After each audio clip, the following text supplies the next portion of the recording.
Hi, I'm Linda Behmoiras, the publisher, founder, and CEO of the Boca Raton Observer. I just finished chatting with Matt Rosenthal on Digging In, and we talked a little bit about starting my company and what I do and how the magazine has evolved, and I hope you enjoy the show.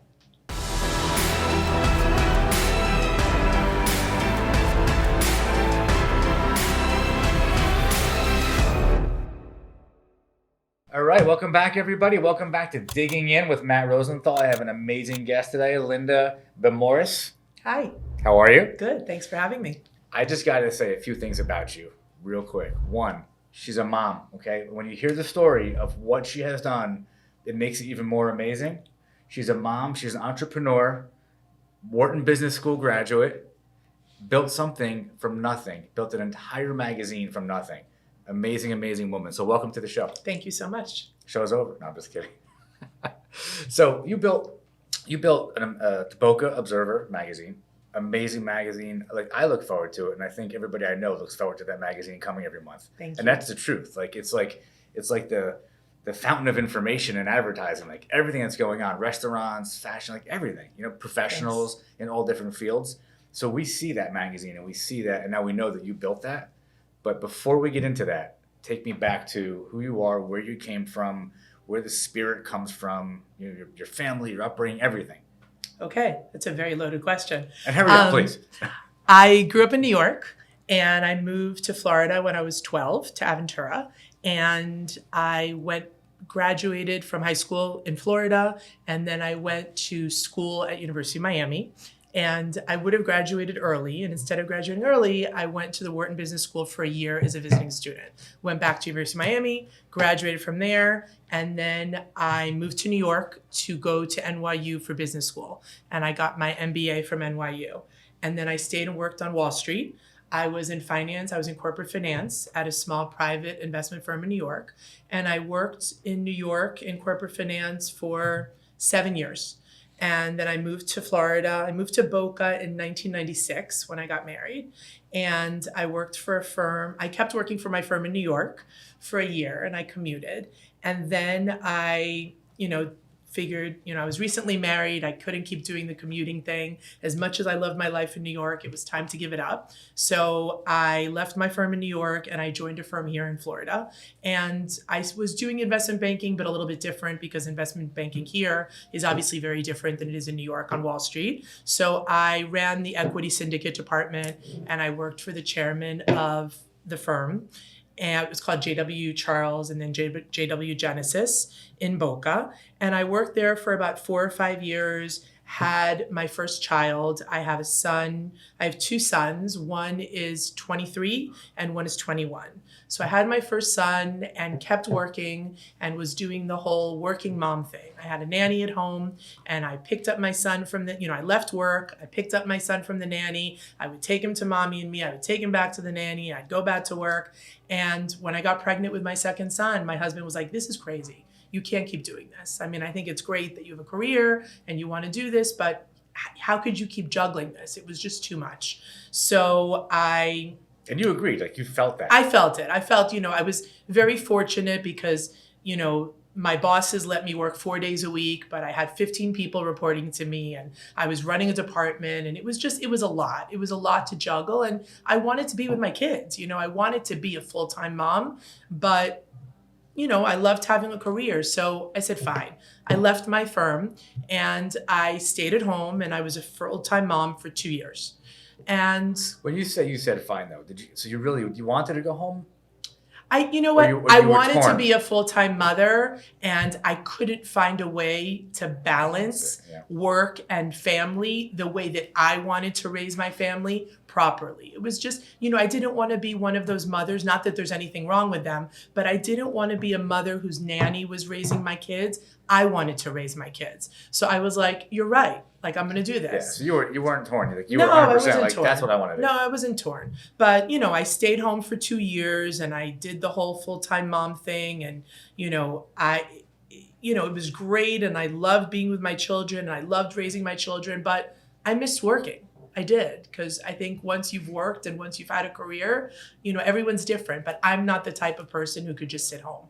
So I was thinking about it and I was doing all this research and I came up with the idea to start a magazine. And I said to my husband one day, I want to start a local lifestyle magazine. I don't think there's anything like this in town.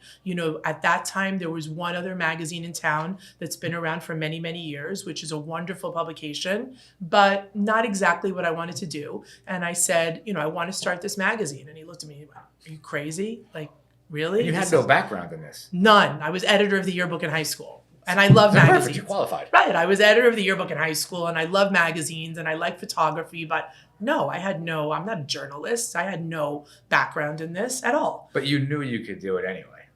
I knew I could do it, but I started it as a business. Like I honestly wrote a business plan and I put it together and I thought about this and I did all this research. So I tell people all the time, I started it as a business and I hired, an editor and I hired a graphic designer and I went out and I sold advertising. Anyway, my husband said to me, okay, try it. Like if you really want to do it, try it, give it a year. And if it takes off, great. But if it doesn't, we're going to fund this magazine. So let's see how it goes. But yeah, he supported me. He was completely on board with it. You read my mind because I wanted to know how you funded it. So you already answered my question. We self-funded it. And I started this magazine and I went out with I literally had a dummy book created.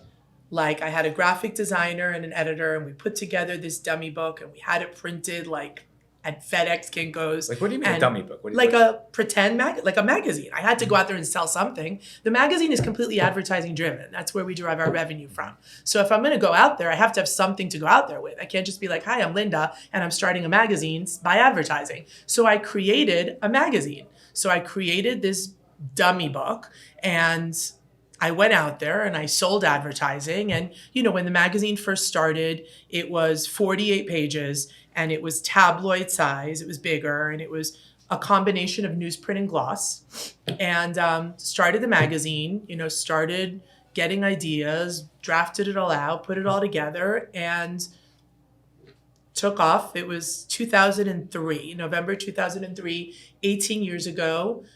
I started the magazine and just kind of, it happened, it happened. Did it take right off? No, it kind of did. Because you're right, there was like a need. Like there wasn't, well, maybe there was something. I guess there was something out there, but luckily we broke even in 6 months. So, okay. Yeah. What did you think was going to happen? Like you projected 6 months? You projected a year, 2 years? Listen, I skipped a step. One of the reasons that I started the magazine is my younger son was 4. My older son was 4. My younger son was 2. And we were starting to have the conversation about schools. What are we going to do for schooling? And my husband grew up going to public school his whole life in Miami. I grew up going to private school. I went to Jewish day school my entire life in New York and in Florida. And I wanted my kids to go to private school. I wanted my kids to go to Jewish day school. So my husband looked at me and he said, you want them to go to private school? I guess you're going back to work. And I was like, okay, I'll go back to work. As a matter of fact. And that's why I started the business. So literally the reason I started the magazine is to send my kids to private school.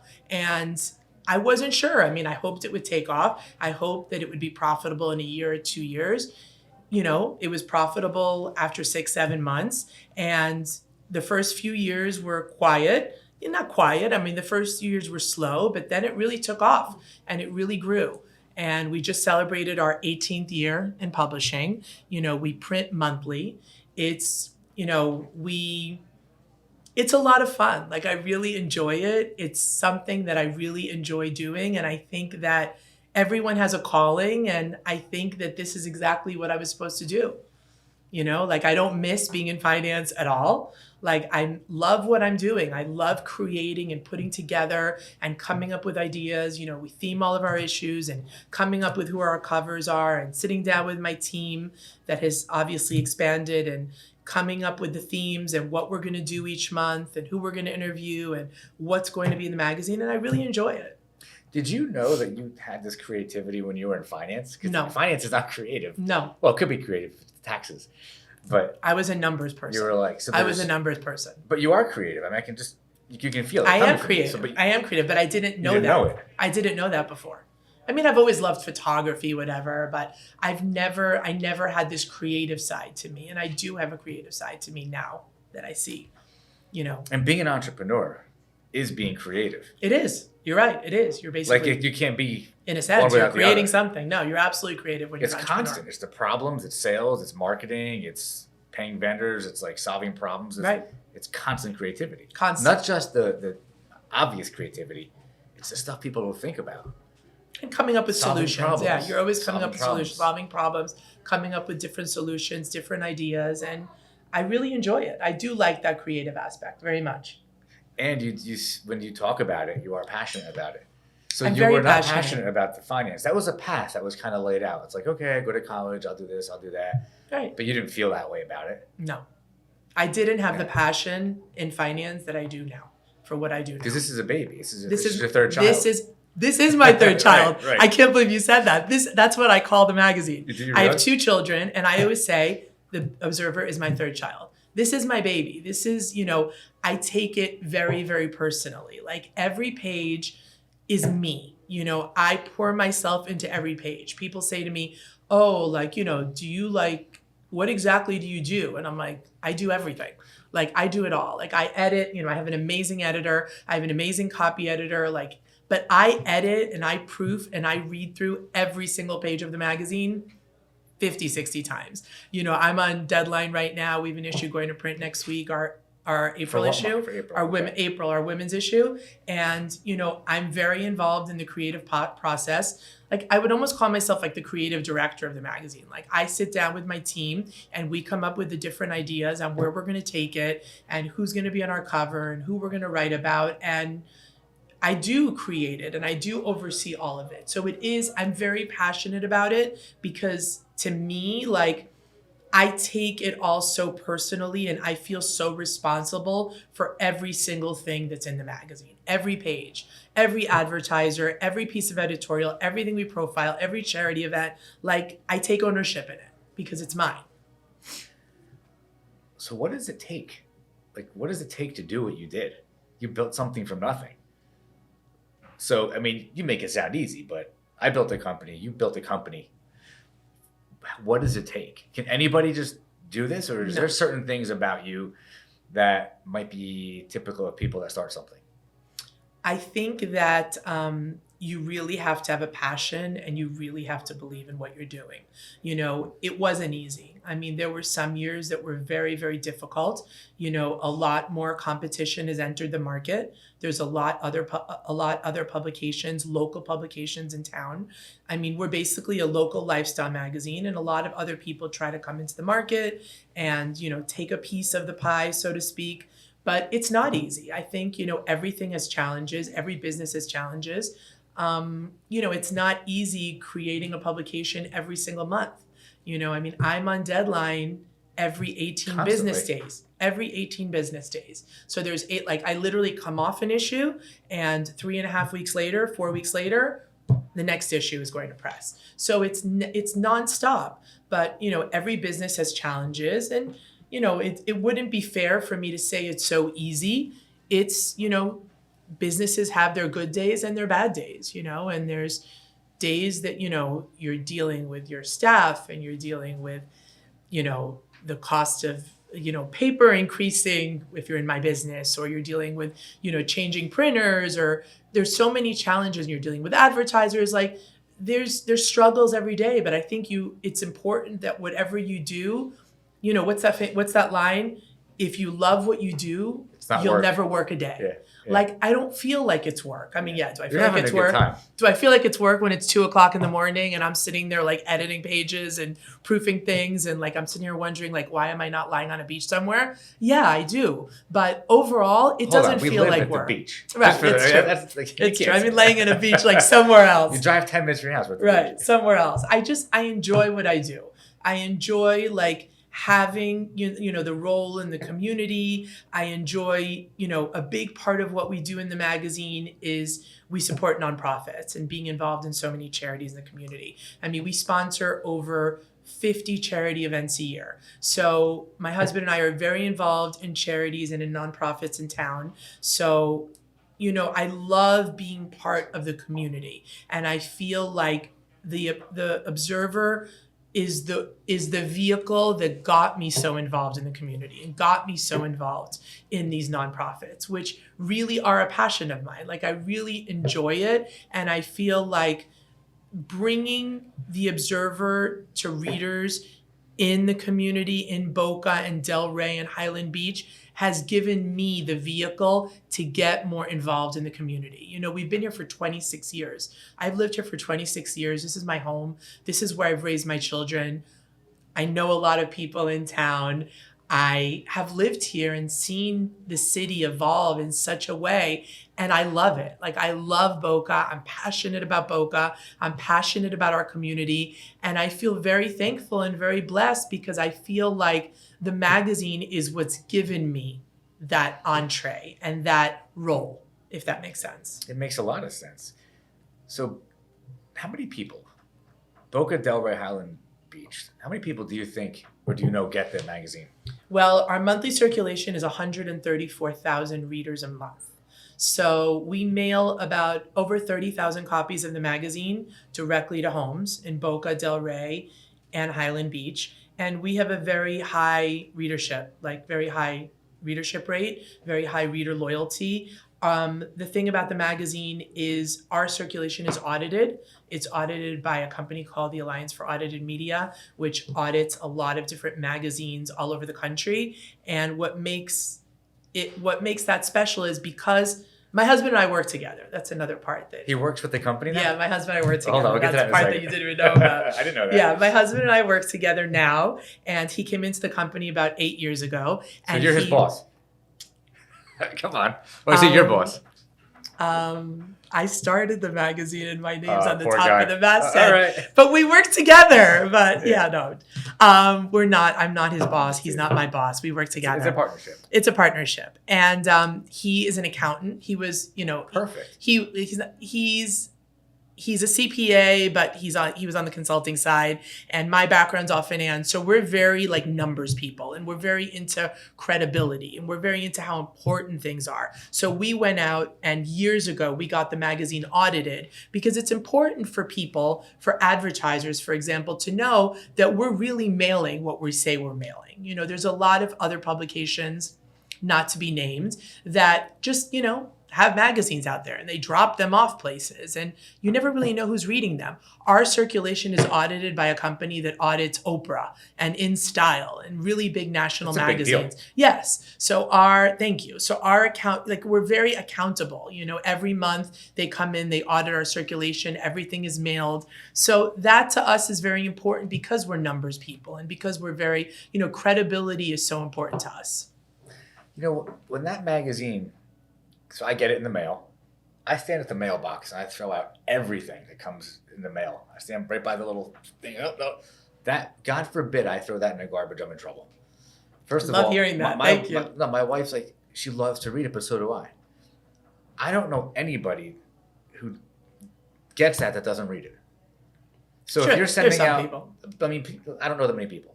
There's some people. But it's interesting because it's people in the community who are featured in the magazine. There's always some really interesting person that's being talked about, their business and their personal life and their experiences being covered. There's new restaurants, there's stores, there's so much, and it's done so well and it's laid out so well.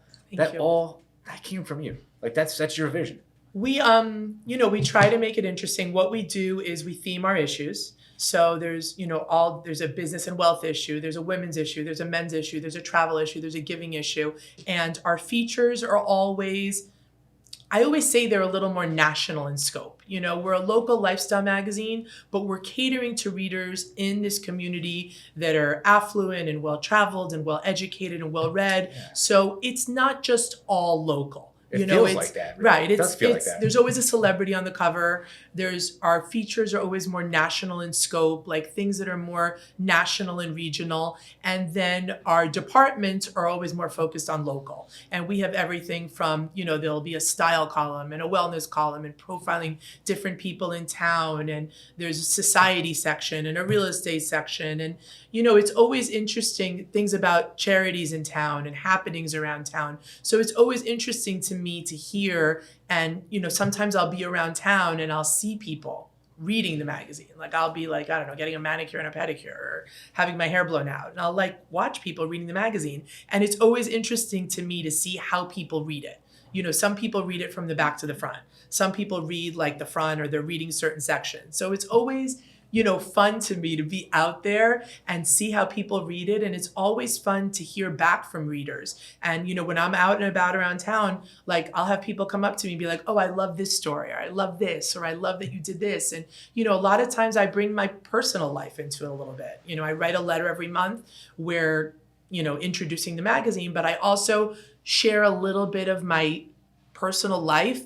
And a lot of times strangers will come up to me and be like, oh, wow, I read this and it really touched me. And I'm like, wow, well, people actually read it. So, that's kind of a cool feeling. 167,000 people. Right. Kind of a weird feeling. Some of them read it. Right. So there's people reading it. You described a few things before, and I wrote 3 words down. And what I heard you say was you have to have patience, you have to have perseverance, and you have to solve problems. You were talking about working with your staff. And you were just telling a story about how it is in your typical day, or what you go through with the cycle every 3.5 weeks. That's what I heard. You have to have patience because you're dealing with a lot of people, and you're running all these people. Yeah, I mean, do you have like a right hand, left hand? Do you have a CEO? You have somebody who's like...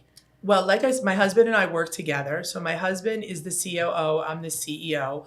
And my husband he oversees our advertising and our sales efforts right now. Okay. So he's in charge of advertising. He's also in charge of the operations and the financial part, and our vendors, which is great. And I deal more with the creative side of the house. So I deal with my art director, my editor, my copy editor, my writers.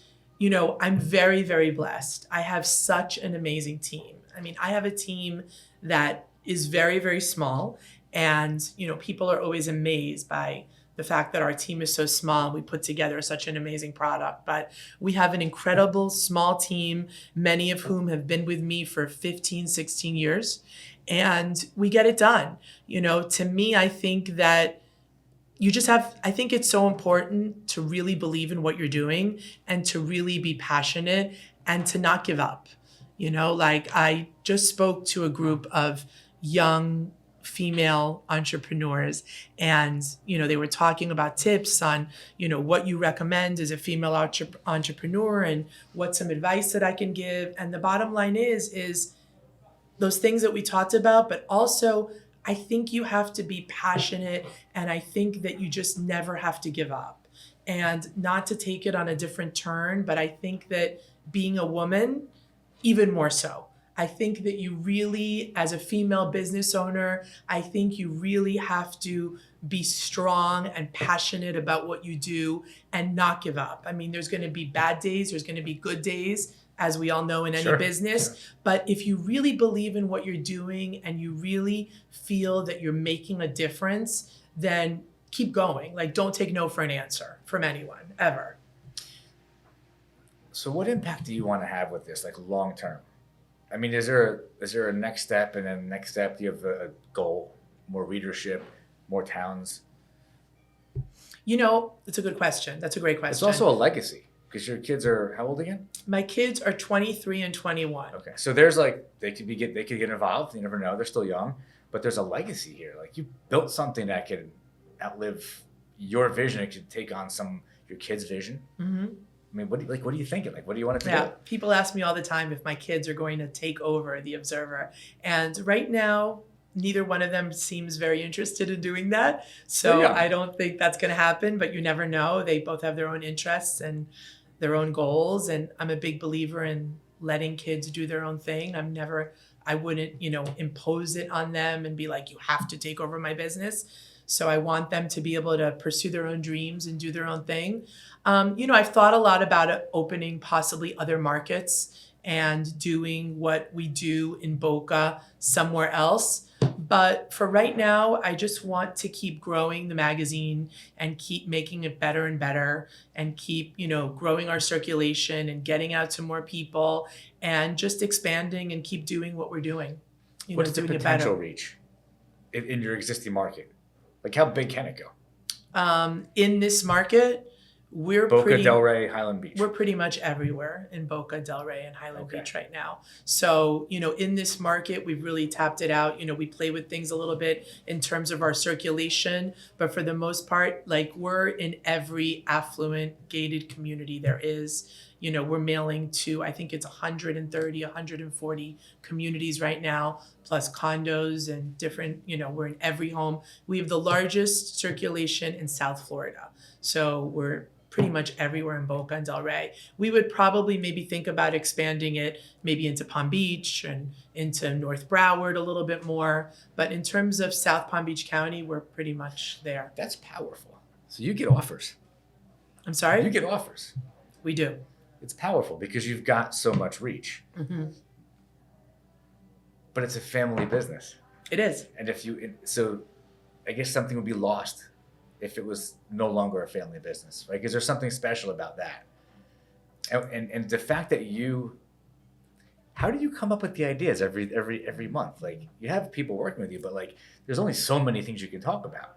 So like, how does that go? I have a great team. I have an unbelievable editor and an unbelievable copy editor and my production manager and my art director. We really all sit down. My editor and I really sit there and we brainstorm. We do all these different research, so many different types of research, and we're out there like, we're reading a lot, and you really have to be involved in what's going on and, what celebrities and what's hot and what's, what fits in with the theme and just conceptualizing.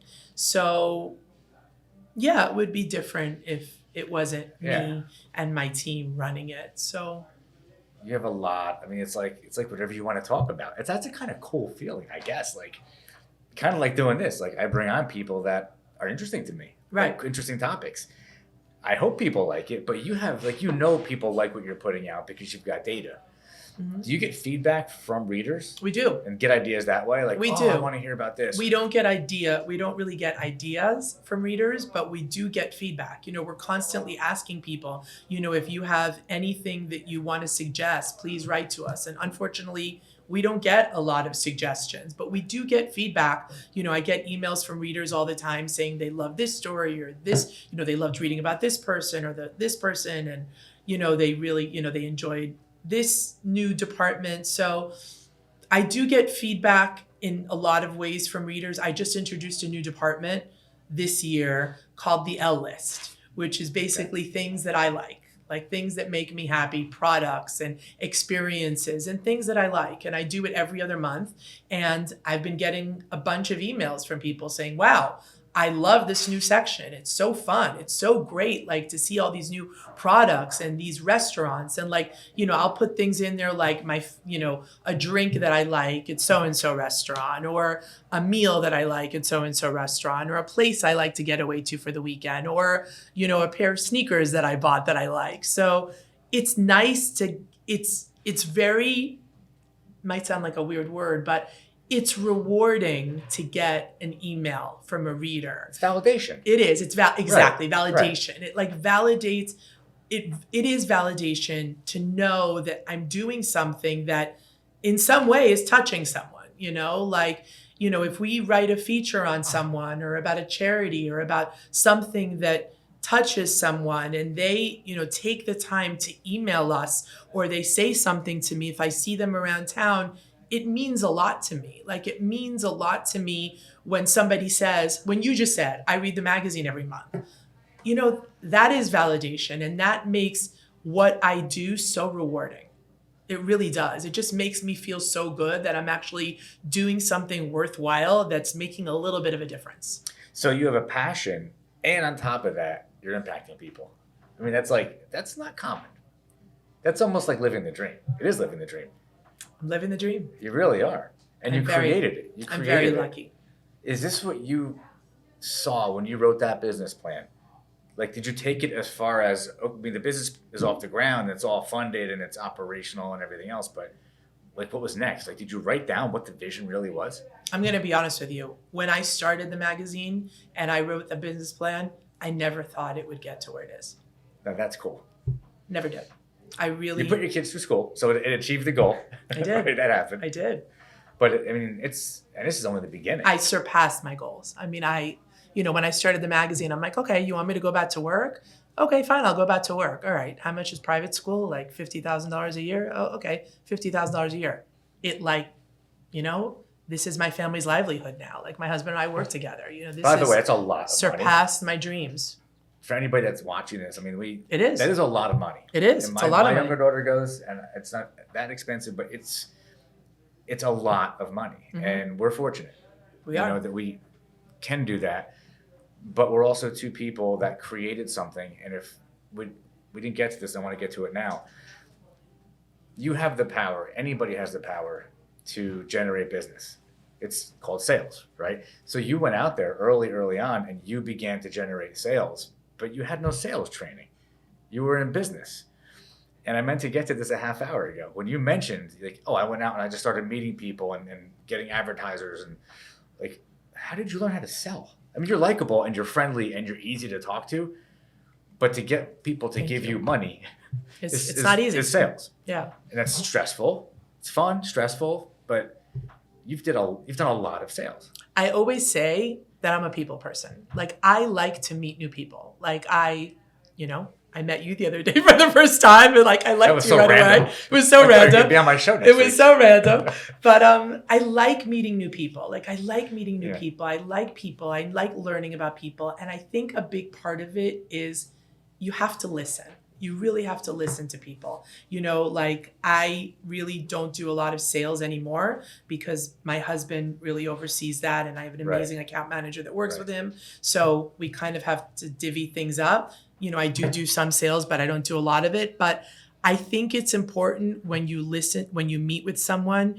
And, for me, when I was selling advertising, or when I am selling advertising, is that people are entrusting you with their marketing. I am taking on their marketing. I'm taking on a way to help them brand themselves in print. And I really listen. I always make it a point to, yes, I talk a lot in general, we can see. But when I'm on a sales call or when I'm meeting with a client, I always make it a point to sit down and really try to listen. Because I feel like when you listen to people, you really get to know them, and you really get a sense of where they want to go and what their plan is and what they're trying to do. And that's the way that I try to help them. I mean, I can only help them if I know what they're looking for and what their goals are. So I think in terms of sales, it's really important to listen to people and listen to what they have to say and what they're looking for. So that was something that, I tried to do when I was selling advertising. But even now, like, I really, I try to really listen to people and to organizations who are trying to, get an event off the ground, and they want our help with supporting the event and sponsoring the event. I try to listen to what they're trying to do and what they want to achieve, because I think it's so important. So I have to do this. I had somebody else on earlier today, and it's Elliot, who you know, and he said a lot about listening. So I said to him, do you know that listen, if you jumble the letters up, it spells silent? Wow. And he did the same thing. That's crazy. So isn't it interesting that, I mean, it could be a coincidence, but listening. That's very cool. I've never noticed that. And I'm a word person. Right? You do have to be totally silent to really hear what somebody is saying and actually get like the meaning and understand. Mm-hmm. And other people can feel that. That is sales, right? And also I was thinking when you were talking, I wrote down the word trust, because as you were talking, I was like, wow, your magazine actually is about trust. The entire magazine is about trust, because for people to want to read it, they've got to trust what's in it and believe that it's real. Like that that there's honesty and truth, and like the passion you put into it is truth. You know what I mean? Like nobody wants to read something like it's like, well, is this real, or can I trust what this is saying? And no, it's real. So it's almost like when you are bringing an advertiser in, they're trusting you but your entire product is trust. The products very- that you put in it, the very people good that you point. put in it. Yes, it's a community, but people need to believe. I was in it once. I was something in there, right? So the questions that I was asked by the person that was interviewing me were really like thought out questions, and they were thoughtful, and I can tell she wasn't just asking me questions. Like, she wanted to hear my story, and the way she put out what I said to her was exactly what I meant, which told me she was listening. And I'm like, wow, I can trust like that this was a really good process. It's like trust is like unspoken, and it's like built Glad to into hear your that. process. It is. Did you ever think about that? A little bit, yes. Yeah. It's important, I think, to be credible. And I think it's important to... Credible. Yeah. Credibility is so important. And, I say this every now and then that it's a lifestyle publication. We're not the Miami Herald. We're not the New York Times. We don't bring politics into it. We don't bring religion into it. We just keep it happy Enjoyment, like and good and fun. Enjoyable and positive. Yeah. Like, we're not going to, there's other publications that bring an opinion into a lot of things and that's not who we are. We are a lifestyle publication for this community, and we want it to be interesting and credible and fluffy.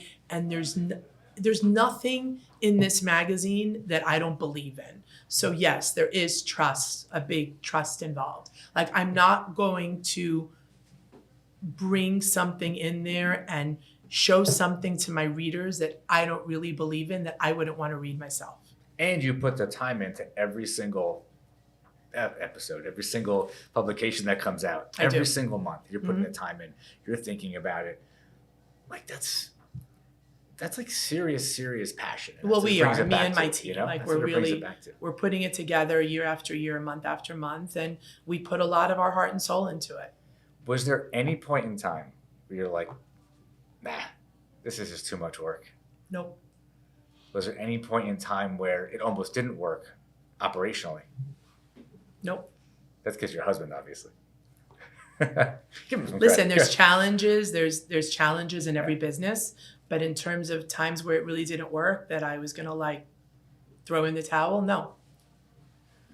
Would you recommend, or would you say to somebody who maybe came out of college and wants to get into this business, whether it's in this region or anywhere, like, yeah, this is something that you should do? And, or would you say, what, I did it because I had a reason, there was a purpose behind it, and I love it, but nah, do something else?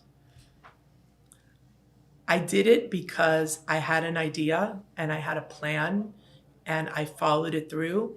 But, I couldn't just say to somebody, yeah, this is a great thing to do, go do it on your own. Because I think that there's a lot of challenges. There's a lot of challenges with print media right now, with the whole world going digital and people going digital. I'm very fortunate, and I'm a big believer in print magazines because I think that people really enjoy, and I know from our readership and from our studies that people really enjoy reading through the magazine on paper. We're on the iPad, we're digital, we have a huge digital, the website, and we have a whole the magazine's available digitally as well, but there's something to getting a magazine in the mail and reading through it and sitting there. It's different. Yeah. But it has its challenges. I mean, print media has its challenges right now. So I don't know that I would be like, recommending this to somebody coming out of college, like, go do this. I mean, yeah, what I did was a little crazy. It's a point in time. You did it. Yeah, I did it at a point in time, and it was a little crazy. I mean, I took a risk. I took a risk, and I was fortunate that I had, the funds and the financial means to take that risk. But, this isn't an easy thing to do. So maybe the lesson is do the business plan. Like, think it out. Because times change. Like, so if you did this now, the lesson maybe it wouldn't is, be the right time. The biggest lesson is that I did not start the magazine as a passion project, because I'm a journalist who wants to write this amazing magazine to save the world. Right. I started this magazine as a business. It's all about dollars. It's all about making it profitable. I remember years ago, somebody. It was in the beginning. It was but profitable. It's not about that anymore. It changed. It changed. For anybody listening, I want them to know that it was about that in the beginning, but you said now it's about community. It is now, about, but like, it's reaching still people, having an right. impact. It is like I love it, I didn't and mean it to is throw still you a off with that. passion, but it is still like my career. It is still how I make money. Of Like course, it's how I of earn course. money. But yes, it has become passionate. But I had years ago, another mother at school said something to me like, "Oh, I think it's great that you do this for fun." And I was like, "For fun? Like, I don't do this for fun. Yeah, she doesn't get This is my business." Yeah. You know? And yes, this is my business. Like I started this as a business. I am fortunate that it has evolved into something that I love to do, that I feel is making a difference. But it is a business. And I think it's important, you know, when you ask me what I recommend to people is that you don't just go out on a whim and start something as a passion. You have to start something as a business. It has to make sense. You have to write a business plan. You have to have some sort of financial sense and goals, and, you know, you have to think ahead. You have to plan ahead. You can't just, you know, oh, I'm going to start a magazine. Oh, I'm going to start this business. Like, this is my business. I started it as a business. It's not a passion. I mean, it is a passion now, but I didn't start it for fun.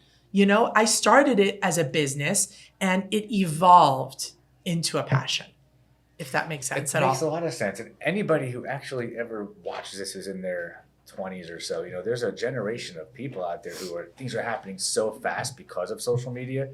You can go online and make money quickly. TikTok, that's not real. It might be real at the moment, but that's not real. It doesn't last. That's not a long-term thing. It's like, not and you see all these people posting with pictures of Lamborghinis. influencers. Influencers. You mean influencers? Yeah. But there's people that are making a lot of money that They are are. very, very young. But are they going to be making that money in 10 No. years? And that's 15 the years? thing. You need the business plan. You need to think it out. Like, you kind of need to know where you're going. Absolutely. And that's just such a valuable lesson. I mean, it's and the timing is perfect because there's so many people that think it's like overnight success. You were fortunate because it happened quickly.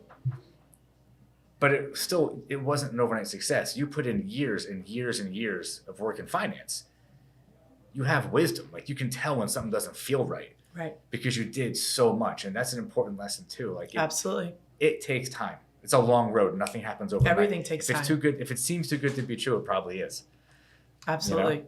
I mean, it's 18 years. You know, in December, we did our 18th anniversary issue. And I picked 18 because 18 in the Jewish religion symbolizes life. Yeah. And it's always been my favorite number. And I felt personally that I needed to really celebrate life.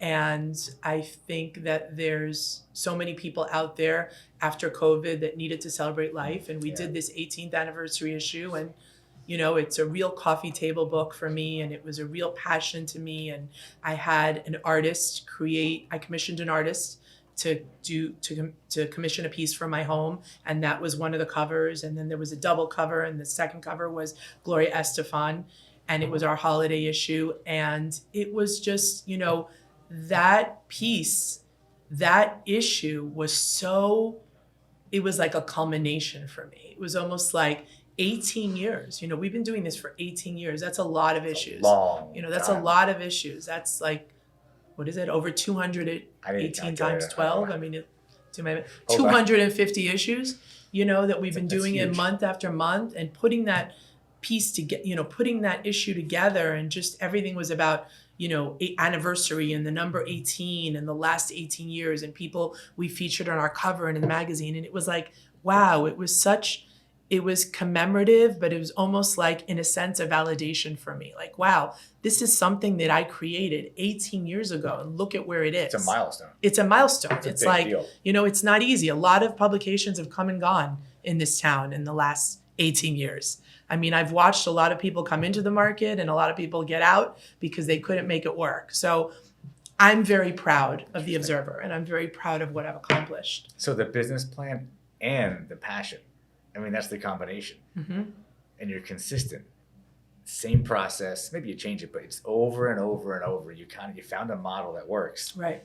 And that people like. Like, stop. Like, you got it. It's like, And I just hope they keep keep. doing I hope it. they keep Just liking doing it. I hope they keep liking it. You know something? People that are moving, there's a lot of people moving. Obviously, we both know Mhm. that, from the Northeast and I think California too. But for them to come here and also to have something, it's almost like a roadmap too. Like it's like a GPS. It's like, oh, okay. It's like you're coming to a place where there's one thing you can rely on first that you can trust that's always got good information. Thanks. One of the That's powerful. a former mayor of the city of Boca called us the unofficial ambassador of the city of Boca. Yeah. Because it's, if you're coming to town or if you're visiting, to be able to pick up a copy and see what's going on, and gives you a taste of what our community and what our city's about. For sure. We have to stop because you have to go. Thank you so much. This was very, this very was cool. great. I Cool. really enjoyed it. Thank you so much for having me. I want to thank you for coming on. This was phenomenal. It's great. So 2 things before you go. Mhm. One, if you want to share any information, you can look over my left shoulder of that camera. You can, anything you want to share. It's also going to be, when this gets posted, it'll be down below in the description. Okay. So we'll have all your information down there, but feel free to talk to the camera. Okay. I hope you keep reading and enjoying the Boca Raton Observer. You could check us out online, bocaratonobserver.com, and our Instagram page or our Facebook page, and keep enjoying us every month. And as you all saw and heard today, what she does is works hard, very hard, and she's very humble too. And that's a big message that we put out on this show. Work hard, be humble, and reach your potential, okay? She had an idea, took that idea, put it into a plan, and made something amazing from it. So congratulations for what you've done. Thank you. And thank you for what you do for all of us in this community. Thank you so much. Thank you for having me. Thanks.